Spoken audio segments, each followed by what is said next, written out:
Oi pessoal, sejam todos bem-vindos à aula 8 do curso História do Cristianismo e do Espiritismo. Eu sou o Fábio, um dos dirigentes do curso, e hoje nosso assunto é Reino de Deus, o discurso.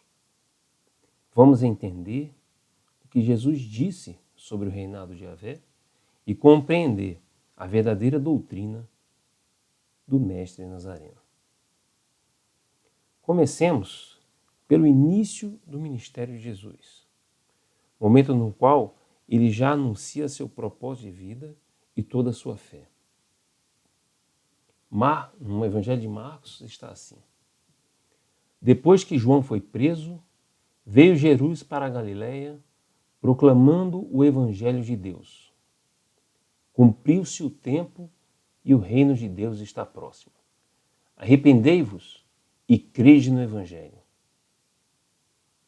E aí nos perguntamos, cumpriu-se o tempo? Que tempo? Que urgência é essa? Reino de Deus? O que será reino de Deus? O que Jesus queria dizer com o reino de Deus? Arrependimento? Crer no Evangelho, nessa boa notícia?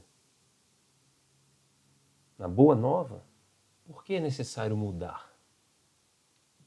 Então são questões importantes que nós vamos, ao longo da aula, buscar responder, para que vocês entendam qual é o verdadeiro ou a verdadeira doutrina do Mestre Nazareno. O Pagola, José Antônio Pagola, no livro Jesus, Aproximação Histórica, no início do capítulo Profeta do Reino de Deus, nos traz o seguinte texto: Jesus deixa o deserto, cruza o Rio Jordão e entra novamente na terra que Deus havia presenteado a seu povo. Estamos por volta do ano 28 e Jesus está com 32 anos aproximadamente. Ele não se dirige a Jerusalém nem permanece na Judéia. Vai diretamente para a Galiléia. Traz fogo em seu coração. Sente necessidade de anunciar àquelas pessoas uma notícia que o queima por dentro. Deus já vem libertar seu povo de tanto sofrimento e opressão. Ele sabe muito bem o que quer. Irá atear fogo à terra, anunciando a irrupção do reino de Deus. E é interessante porque esse termo que ele usa, vir atear fogo à terra, é justamente um dito de Jesus que se encontra em Lucas 12:49. E é da mesma forma, de acordo com muitos estudiosos, as palavras realmente ecoam o desejo de Jesus.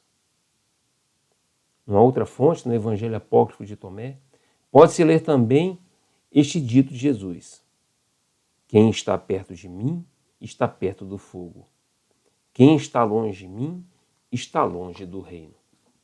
Desta forma, nós vamos caminhar nessa aula buscando compreender que reino é esse, que boa nova é essa que Jesus se dedica tanto. Para tanto, vamos buscar entender primeiro o contexto que Jesus está inserido, né? Qual é o significado de Deus reinando na tradição hebraica? A ideia que os hebreus tinham sobre Deus evoluiu junto com o povo.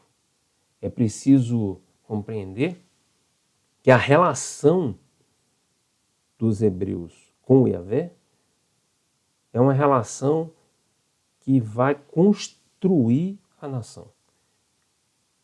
Yahvé é, portanto, um Deus nacional. Toda a identidade desse povo vem dessa relação com Deus. Durante o Êxodo, Yahvé, por exemplo, estava na nuvem que guiou e acompanhou os seguidores de Moisés pelo deserto. Na época dos juízes, era o Deus guerreiro que conduzia e governava os hebreus por meio dos seus juízes profetas. Na era da monarquia, passou a ocupar o templo, e o monarca davídico era o representante do rei Yahvé. Na figura acima, nós vemos uma representação do tabernáculo, ou a tenda da reunião, que era onde a nuvem, né, por meio de uma nuvem, muitas vezes no Sinai era a fumaça, mas essa nuvem que representava a presença de Deus que enchia o tabernáculo, a tenda. Abaixo, nós vemos uma representação do Santo dos Santos, o local mais sagrado do templo de Salomão, em que ali passou a ser a habitação do rei Yahvé. Toda essa estrutura, toda essa construção, ela acaba sendo desmoronada com o domínio babilônico. E o exílio, que nós já estudamos, passa a ser uma profunda marca para os hebreus, porque justamente destrói tudo isso que fazia parte da identidade dos hebreus. Acaba-se com a monarquia, então se encerra a dinastia davídica a partir disso aí, o templo destruído e se acaba também com a soberania ou a independência política e religiosa dos hebreus.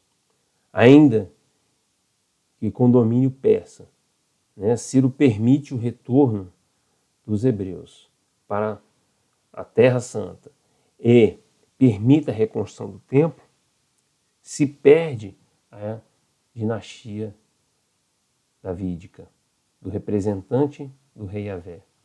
E aí acontece uma verdadeira crise de fé, porque eles retornam para a sua terra, constroem um templo, mas não têm a sua independência e não têm o seu rei davídico. Nesse contexto é que surge, então, a expectativa escatológica.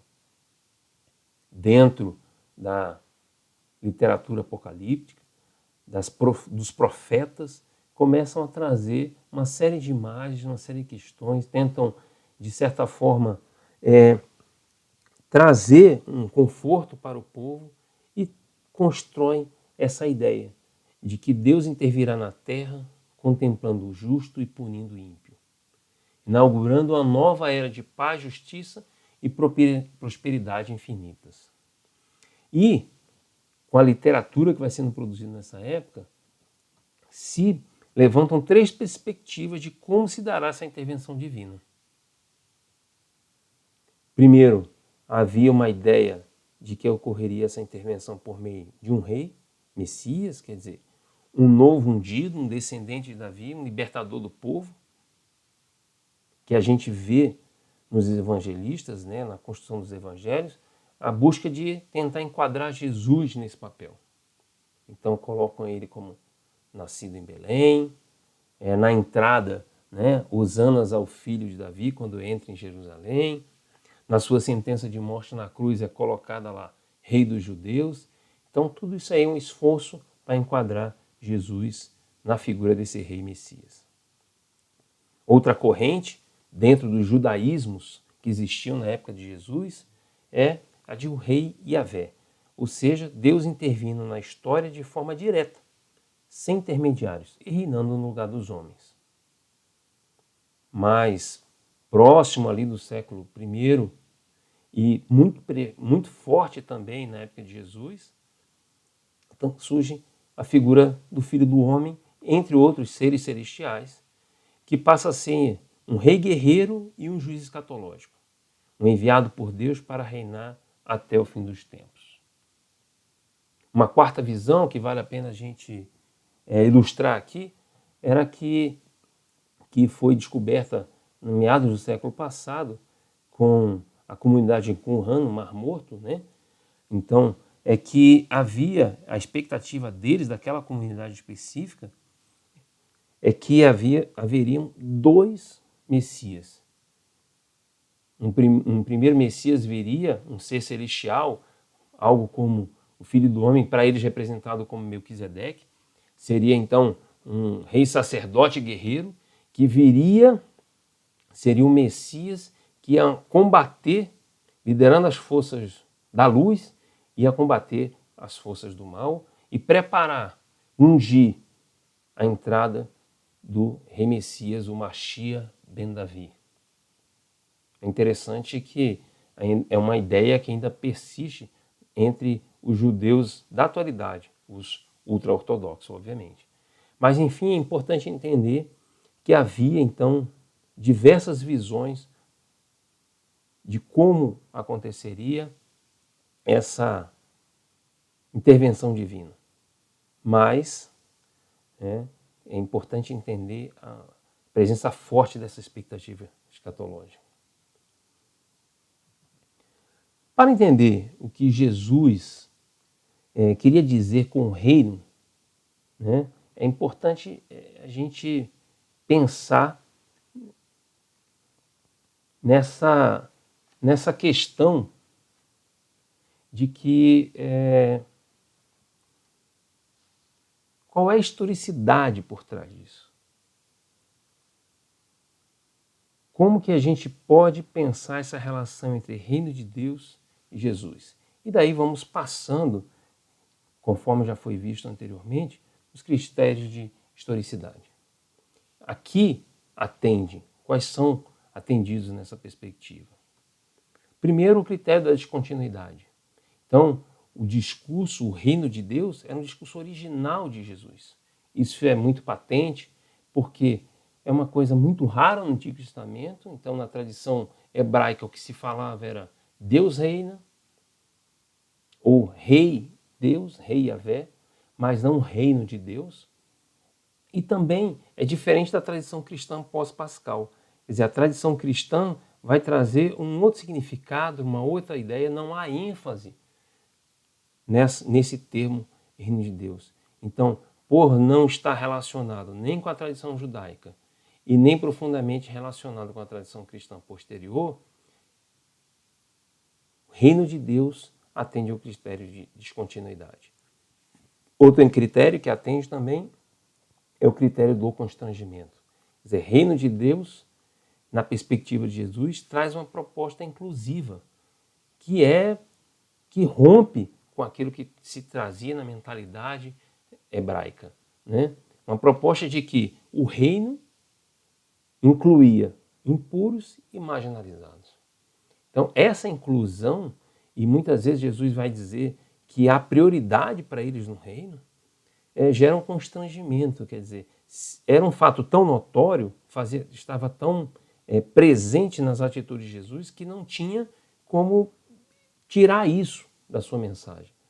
Mas era uma coisa que ia contra, né? E muitas vezes os cristãos depois tiveram que tentar justificar por que Jesus fazia isso. Então, era uma vergonha realmente, no âmbito dos hebreus, entender que um Messias pudesse, né, vir e se confraternizar e direcionar sua mensagem para os pecadores. Então, atende o critério do constrangimento.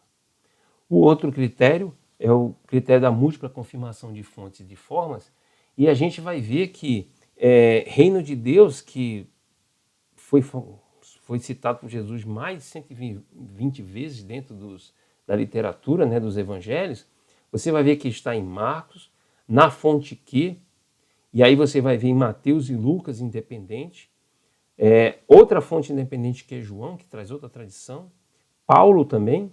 Além disso, em forma diferente, aparecem ditos em parábolas, também na prece.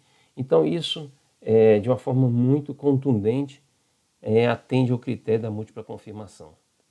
Outro critério, rejeição e execução. O reino de Deus, a forma como ele se apresentou, como Jesus trazia, como ele pregava e anunciava, era uma verdadeira afronta às práticas do templo. Então Jesus levava, anunciava, curava. Então a cura, o perdão, era uma coisa que era da prática do templo. E quando ele fazia isso, né, percorrendo as aldeias e as pequenas cidades da Galileia, ele estava indo contra as práticas do templo. Muitas vezes a gente vai ver mais para frente, ele também faz isso no dia de sábado, muitas vezes não respeita os sábados e vai gerando uma rejeição de toda a aristocracia judaica. Da mesma forma acontece que quando ele vem dizer que existe um reino de Deus, está indo contra as exigências imperiais, tanto do Império, né, romano quanto do reinado de Herodes. Então ele vai trazendo ali uma questão em que está trazendo um reino dentro de um reino, de outro império. Isso é uma afronta, né? Não é à toa que no seu julgamento, na sua cruz, estava lá a sua condenação, rei dos judeus. Então, o reino de Deus, o discurso do reino é algo subversivo para os judeus. E, fechando esses critérios, como atende a todos os critérios anteriores, a ideia de reino de Deus, que é trazida pelo Jesus histórico, ele também passa a atender o critério de coerência, né? Todas as atitudes de Jesus, tudo que ele fala, está dentro e relacionado com esse objetivo de anunciar, da implantação do reino de Deus. Então, o reino de Deus passou a ser a referência na base de dados do Jesus histórico. Então, tudo que ele faz, que ele realiza, tem que verificar. Se é uma coisa que vai contra o que ele fala sobre o reino de Deus, então passa a ser, inclusive, não ser considerado histórico. Outras coisas que a gente precisa destacar nessa relação de reino de Deus e Jesus histórico é que reino de Deus, por Jesus, é entendido como reinado. É algo que não é definido geograficamente. Significa Deus reinando. Isso é muito importante. Outra questão é que nas palavras e ações de Jesus, é importante compreender o significado da época, não cometer o que a gente chama de anacronismo. Quer dizer, é a gente fazer uma leitura hoje, nós aqui do século XXI, fazer a leitura de um texto que foi produzido no século I da nossa era e interpretar como se fosse escrito para nós aqui. É preciso entender que as parábolas, as ações de Jesus eram feitas para aqueles judeus do século I. E daí é bom entender que a fé em Jesus é diferente da fé de Jesus. Ou seja, é importante para entender o que Jesus falava sobre o reino de Deus, era no que ele acreditava, naquilo que ele defendia, naquilo que de fato ele dizia, e não no que foi construído depois sobre ele, quer dizer, o que os cristãos falavam sobre ele. E aí nós vamos ver, por exemplo, como se apresenta o que Jesus traz, né, dentro das fontes. Nos evangelhos sinóticos de Marcos, Mateus e Lucas, Jesus anuncia a Deus intervindo no mundo. É o profeta do reino, talvez o Messias escolhido, que inicia o reinado por curas e exorcismo. O Evangelho de João, Jesus anuncia a si mesmo como um ser divino, o Cristo, o Verbo encarnado, o Logos pré-existente. Você veja que, por isso, os historiadores consideram o Evangelho de João algo diferente, né? que traz uma perspectiva totalmente nova, a chamada alta cristologia. Já é uma mudança na perspectiva de Jesus. As epístolas, por exemplo, de Paulo e outros, anunciam Jesus Cristo, Filho de Deus, que ressuscitou dos mortos para o perdão dos pecados e retornará em breve para redimir os justos e punir os ímpios. Então, uma outra tradição, uma tradição totalmente diferente, né, daquela que Jesus realmente trazia, vivenciava no seu cotidiano. É uma tradição que a gente diz, alguns estudiosos dizem, a tradição de morte, né, que ele só considera o pós-pascal, né, o que aconteceu depois da cruz. E é óbvio que, naturalmente, seria isso colocado por Paulo, particularmente porque ele não conviveu com Jesus. Assim, são anacrônicas as visões do reino de Deus como sinônimo de vida eterna, como está em João, e que não seria deste mundo, ou também como equivalente à igreja cristã, da vida cristã ou das verdades cristãs. Nesse sentido, nós vamos ver, né, então, reino de Deus, o que Jesus disse de fato? O reino de Deus já se iniciou e terá o seu apogeu no futuro, acontecendo aqui no plano físico e também nos céus. Então, Jesus trazia essa ideia de que já estava começando, mas que não tinha acabado. Mas no futuro ele estaria completo, acontecendo tanto aqui na terra como no céu. E a gente vai ver nas passagens quando Jesus diz: a vinda do reino de Deus não é observável.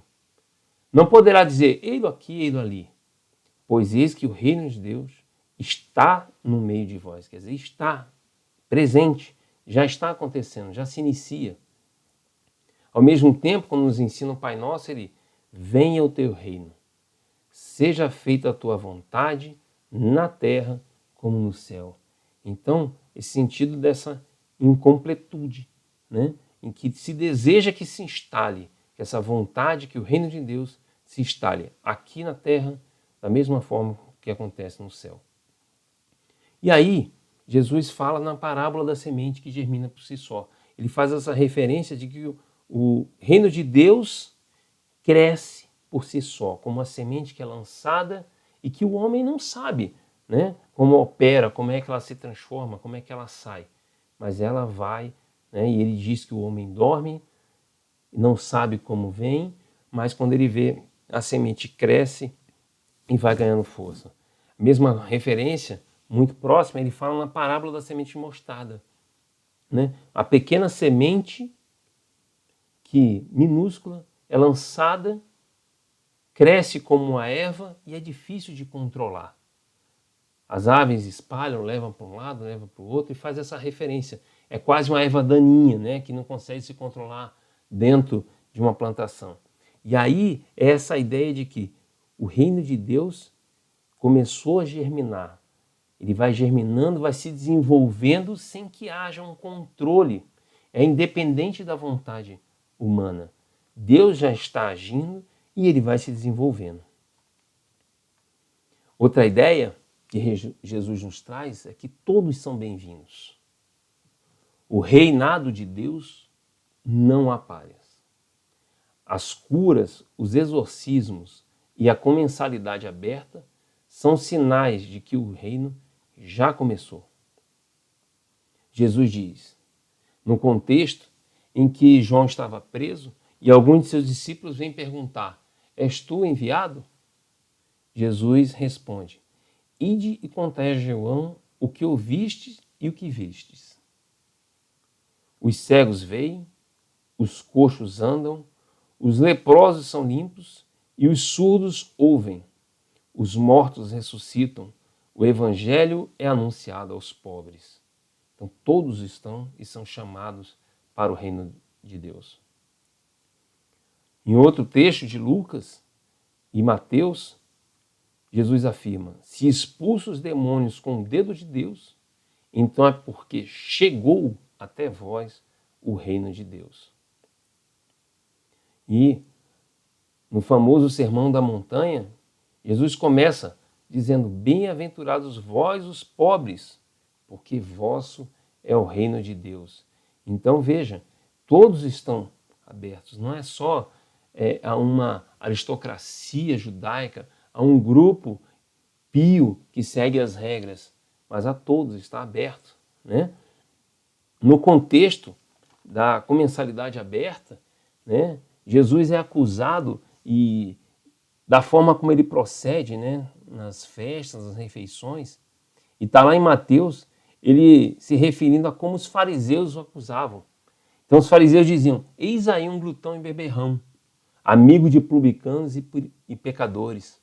Então muitas vezes Jesus foi acusado porque ele fazia refeições, né, como por exemplo na passagem em que ele vai a uma festa na casa de Levi, em que convive com eles todos, né, com publicanos, com pecadores, e aí os fariseus e escribas veem aquilo, começam a criticar Jesus, e Jesus responde para eles: eu vim não para os que estão são, mas os que precisam de médico, né? Os doentes que precisam de médico, os pecadores e publicanos. Então ele mostra nessas refeições, é importante a gente destacar a própria atitude de Jesus, porque naquela época, né, a refeição era servida em potes, em cumbucas assim, em que todos comiam, né, pegando com a mão a comida no mesmo prato, digamos assim.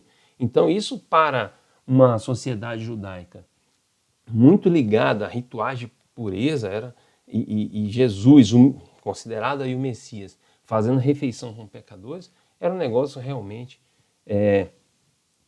assustador para eles, né?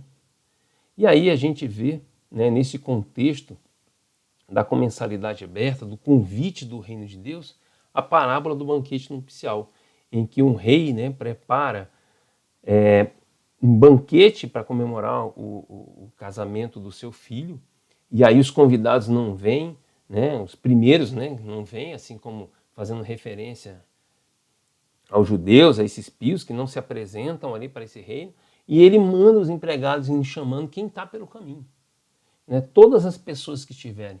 E aí vocês vão ver de todas as classes sociais, de todos os setores, realmente fazendo essa menção de que todos realmente são bem-vindos ao reino. Obviamente, ele vai fazer no final dessa parábola uma referência, né, fechando dizendo que muitos serão chamados, poucos serão escolhidos. Outra ideia importante é que Jesus traz um conceito fundamental, que Deus é um Pai maravilhoso, pleno de amor e compaixão, que quer seus filhos vivendo bem e participando do seu reinado. Esta é a boa nova.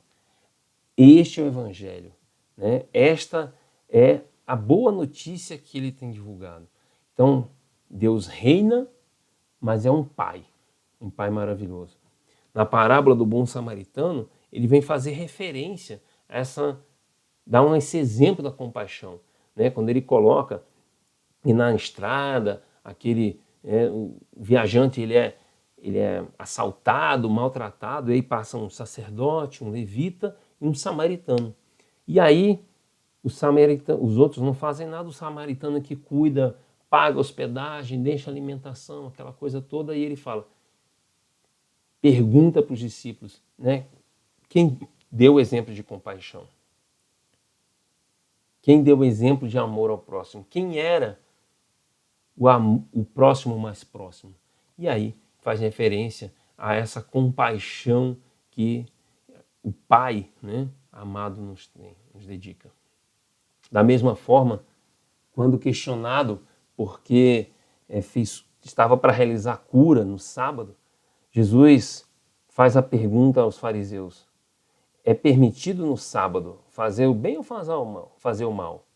Salvar a vida ou matar? E como eles, obviamente, não conseguem responder, ele cura. E é nesse sentido que vem essa compaixão, né? Que ele traz essa ideia de compaixão do reino, desse Pai maravilhoso. E ele vai dizendo em um outro momento em que o sábado é feito para o homem. Quer dizer, não tem como ficar submisso a regras judaicas, como o jejum, como o trabalho, guardar o sábado, se você tem alguém sofrendo, se você precisa e pode amenizar o sofrimento de uma pessoa. Então isso é uma coisa que mobiliza Jesus, porque é uma ideia fundamental que ele traz do reino de Deus. Da mesma forma, a ideia que ele coloca na parábola dos trabalhadores da última hora, né? Que Deus, pleno de amor e de compaixão, a todo momento faz esse convite, e aquele que chega, que se apresenta, que vem para o reino de Deus, que aceita o convite, independente da hora, ele vai receber o benefício, né, de viver feliz, de viver bem, de participar do reino. Ele é gratificado, inclusive, pelo tempo que ele ficou à disposição, buscando esse trabalho, buscando o reino de Deus, mas que não conseguia encontrar. Quando ele encontra, então, Jesus, quando ele encontra o anúncio de um reino e ele entende o que precisa ser feito, ele é acolhido por esse Pai. Em outra parábola, Jesus diz, alegrai-vos comigo porque encontrei a minha ovelha perdida. E ele faz referência na parábola da ovelha perdida, né? Ele diz assim, o reino de Deus é como o pastor que tem 100 ovelhas e uma ovelha é desgarrada. Então, ele deixa as 99 e vai atrás daquela ovelha. E quando recupera, ele fica alegre. E Jesus diz que no céu haverá uma alegria imensa por cada ovelha perdida que se arrepender e retornar.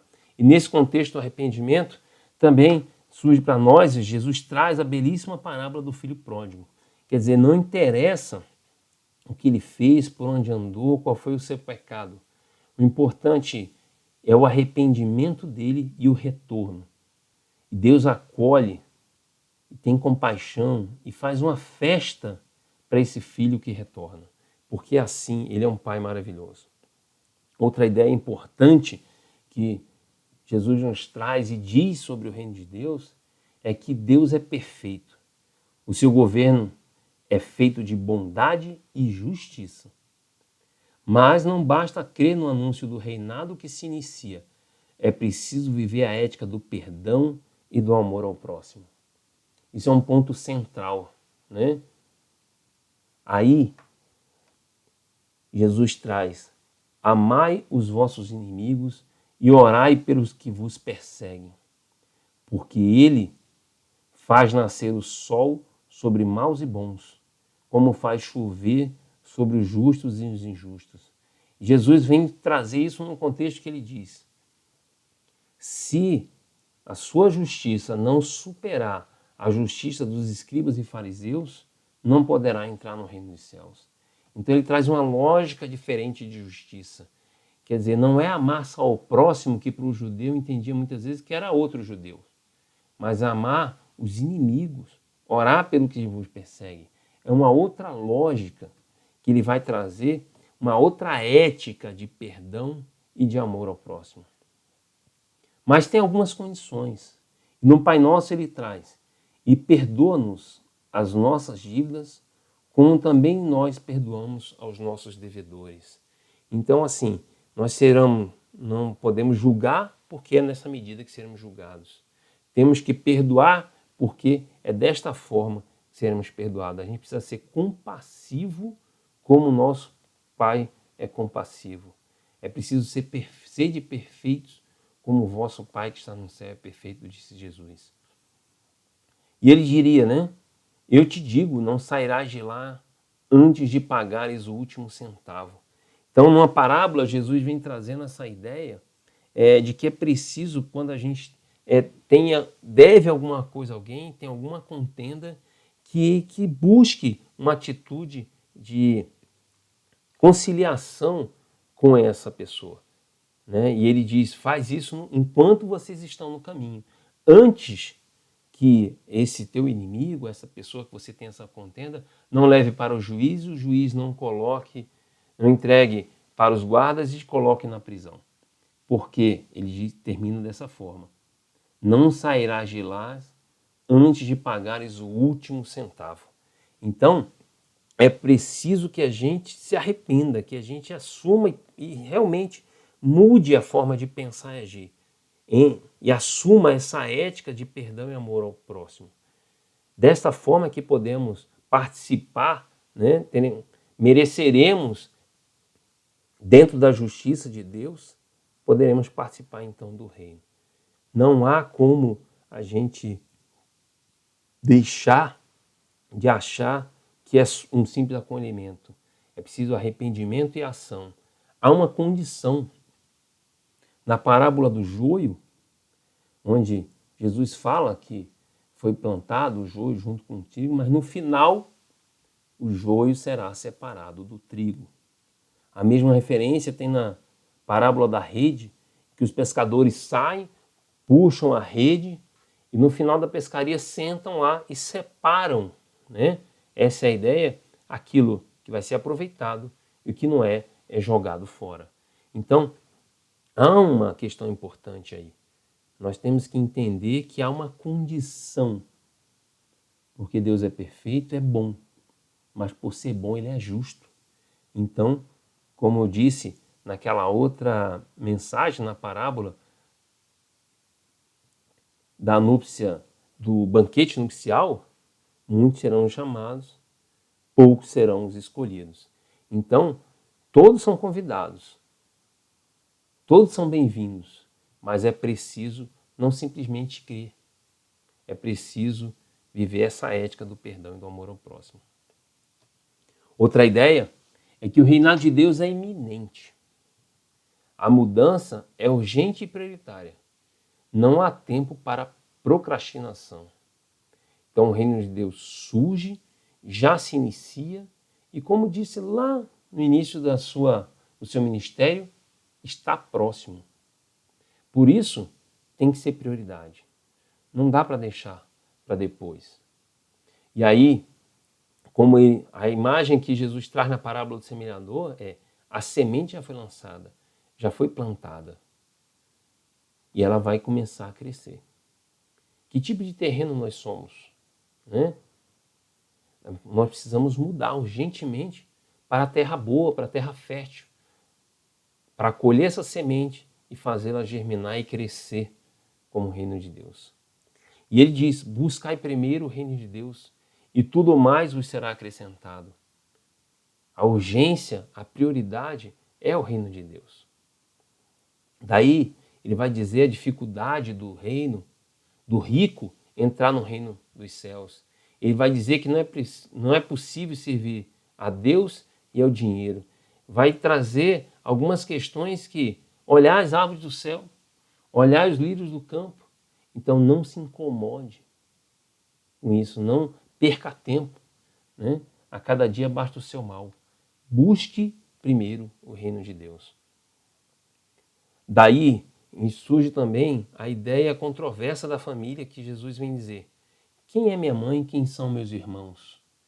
Procurado durante as suas andanças, as suas pregações, e a família procura Jesus, e quando chegam para ele: Jesus, sua família está aqui. Ele: quem é minha mãe, quem são meus irmãos? Para Jesus, ele traz a ideia da prioridade do reino. Ele vem dizer que a verdadeira família são aqueles que acolhem e anunciam a mensagem ou o reino de Deus. Não que a família deixe de ser importante na visão de Jesus, mas que a prioridade é o reino. E ele promete que quem tiver que deixar pai, mãe, filhos, sua terra, né, vai receber muito mais no reino de Deus. Que a família não pode ser um empecilho para que a pessoa mude e busque o reino de Deus. Aí ele traz também a ideia, nesse contexto, da parábola do tesouro e da pérola, né, em que um homem vai num campo, sabe que ali tem um tesouro, descobre o tesouro, ele enterra novamente, põe de volta e depois vende tudo que tem e compra aquele campo, compra aquela terra, porque ali tem um tesouro. E a mesma referência ele faz com a pérola, né? Descobre que tem a pérola, então ele vende tudo que tem e vai atrás, vai comprar essa pérola. Então se desfaz, se desapega, né? Esse desprendimento material é importante para que possa entender e ingressar no reino de Deus. E aí, a gente traz uma passagem aqui muito importante que marca, né, derradeiramente, então, na última ceia, Jesus fala para os seus discípulos: em verdade vos digo que já não beberei do fruto da videira até aquele dia em que beberei o vinho novo no reino de Deus. Então ele espera para logo mais, para logo em seguida, daqui a pouco, encontrar com seus discípulos, porque ele sabe, né, que apesar da morte, apesar dessa situação que ele vai viver, que ele vai ter que sair, mas ele não abandona a sua fé no reino de Deus. E sabe que ele está caminhando, está por vir e será implantado logo ali. E deixa essa mensagem derradeira para os seus apóstolos. Com isso, vamos chegando à nossa conclusão, buscando trazer algumas ideias importantes para a gente fechar aqui. John Dominic Crossan, um grande estudioso de Jesus histórico, nos diz: a expressão reino de Deus deve ser entendida, primeiro, dentro daquela absoluta conjunção de religião e política, e segundo, dentro da situação de dominação imperial e exploração colonial.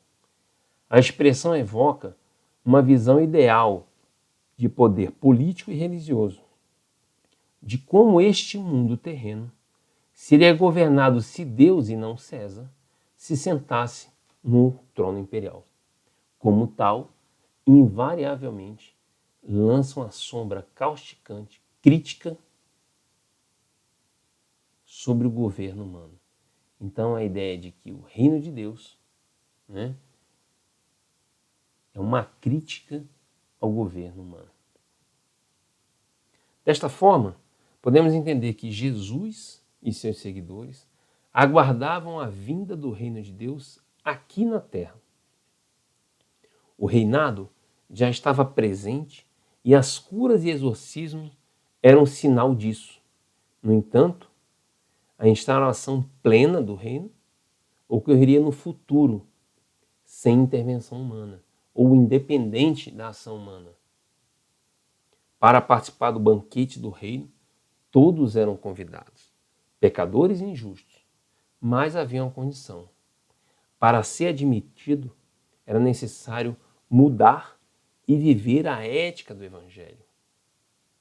Era preciso superar a justiça dos homens, o governo, a forma de pensar e agir, mas olhar e viver o perdão, o amor ao próximo, de uma forma, o desprendimento material, de uma forma muito clara.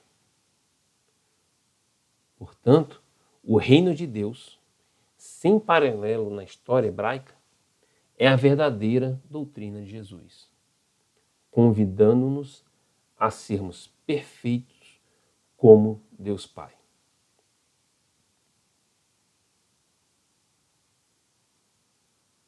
Numa perspectiva espírita, já que esse curso também trata do espiritismo, nós trazemos aqui para fechar a visão do grande filósofo espírita Leon Denis, em que em seu livro Cristianismo e Espiritismo ele diz: qual a verdadeira doutrina do Cristo?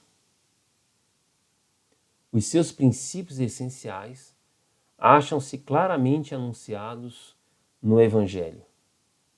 É a paternidade universal de Deus e a fraternidade dos homens, com as consequências morais que daí resultam. É a vida imortal a todos franqueada e que a cada um permite em si próprio realizar o reino de Deus, isto é, a perfeição, que se dá pelo desprendimento dos bens materiais, pelo perdão das injúrias e o amor ao próximo. Por fim, recomendamos então esses 3 livros que são excelentes, O primeiro livro aqui do Crossan, O Essencial de Jesus. O outro, Um Judeu Marginal, Repensando o Jesus Histórico, do Meyer. E o que a gente fez a leitura logo na abertura da aula é Jesus, uma aproximação histórica do Pagola. E é isso. Ficamos por aqui. Até breve. Espero vocês no nosso ambiente virtual de aprendizagem e em futuras aulas, obviamente. Sigam a gente, curtam, comentem e nos vemos. Até mais.